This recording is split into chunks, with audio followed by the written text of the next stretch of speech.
Hello, thank you very much for staying with us and welcome back. For now, in the studio, we are, as well as celebrating the women, we are also, I'm going to be talking to Mr. Inambao. He's coming from a certain organization. He's going to tell us more about his organization, their objectives, and just what they do. Mr. Inambao, good morning. Yeah, good morning. How are you? I'm all right. How are you? Fine, and how are you? Well, good to have you in the studio. Thank you very much for this good opportunity. Okay. So, Mr. Inambao, just first things to start with, can you tell us about your organization? Hope for Human Nature Generation is a Zambian humanitarian aid. Yes. The main purpose of our organization is to help the most vulnerable people in the society, especially the patients who come from deep villages and they have been referred at the University Teaching Hospital, which is the Zambian biggest referral hospital. Yes. You'd find that those patients, some of them they don't have relative support, some of them they have relative support, but they are just facing some other challenges. So as an organization, Hope for Human Nature Generation, we usually write to other different corporate organizations to come in and then support those vulnerable in terms of basic needs like transport. Maybe they came with an ambulance coming from a DP village now, going back after they have been discharged at the hospital. It becomes very difficult. Oh, yes. So we come in and then support them with that transport money so that at least they can reach a place. Sometimes there are situations whereby, because of the chronic illness that that person has, maybe the doctor might prescribe a certain type of medicine that can help that patient at least to be relieved.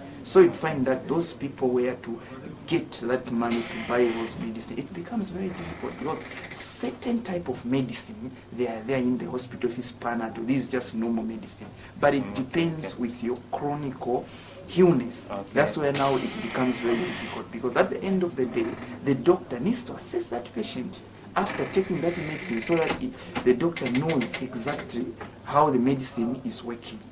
So as an organization, we do support those individuals. But it's not everyone in the hospital, because the hospital is too big. Yes, but our main focus at the moment is the low-cost ward.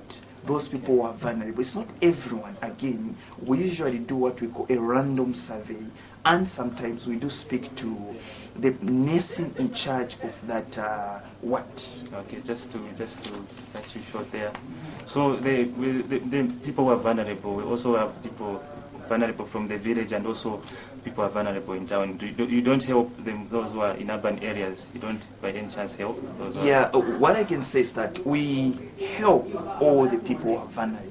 Yes. But our number one are those people coming from deep villages, because they are the people who usually need a lot of help comparing to those in town. Because those in town, most of them, they have relatives just within. But those are coming from deep villages, whereby even their relative couldn't escort them to the hospital to say that we don't have enough transport. What are we going to be eating as we are going to the hospital? You know, all those kind of things. Yes, because I do understand people come from deep villages. Maybe they come from Western Province or Solwezi. Then they come at the hospital. They may be given an appointment, maybe to wait for 2 weeks.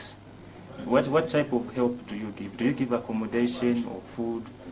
What type of help do you give? What we usually do, whenever the money is available, we usually help those people in terms of transport. If it's possible, they can go back, and we have the money available with us. We'll be able to help those people so that they can go back to their place and then come back later.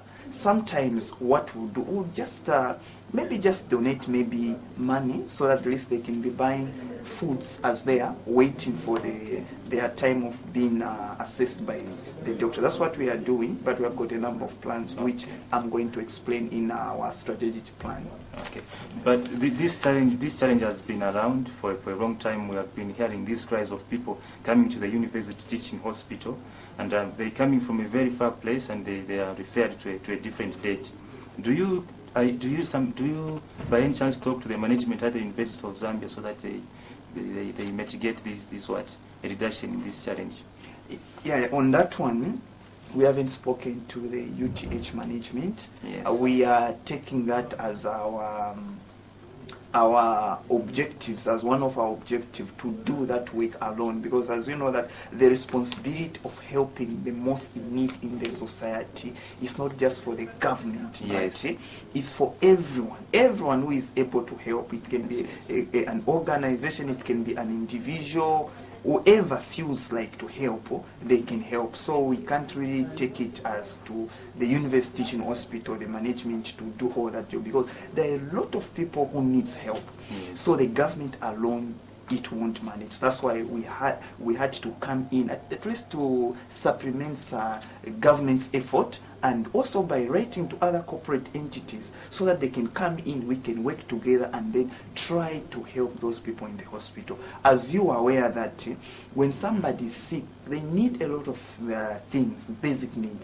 Yes. For them at least maybe to be cured, at least just to feel happy that there are people who love them. Some of them can be cured just by the love. Love is one of the strongest things ever on this planet. For us to live, it's about love.